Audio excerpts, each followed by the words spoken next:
Ito ang isang dating pulis dahil sa pagbebenta ng nakaw na motor. Sa Kalinga naman, mahigit 16,000 marijuana plant ang sinunog.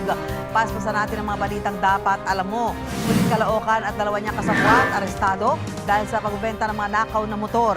Nakumpiska sa mga suspect at 3 motorsiklo, baril, mahigit 100,000 piso at iba pang gamit para sa talon-kasa modus. Dati nang nakatanggap ng dismissal order ang pulis dahil sa kasong pagsusugal at neglect of duty. Naharap sa reklamong estafa ang 3 suspect. Habang mahiwalay ng mga reklamo ang dating pulis, itinanggi niya ang paratang, walang pahayag ang dalawa niyang kasama.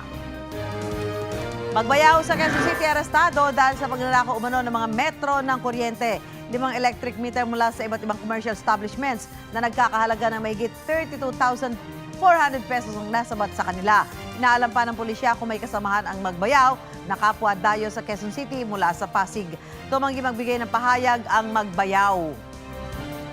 Mahigit 3 milyong pisong halaga ng marijuana plant sinunog sa Kalinga. Nadiskubre ang nasa 16,000 piraso ng marijuana plant sa isang taniman sa bayan ng Tinglayan.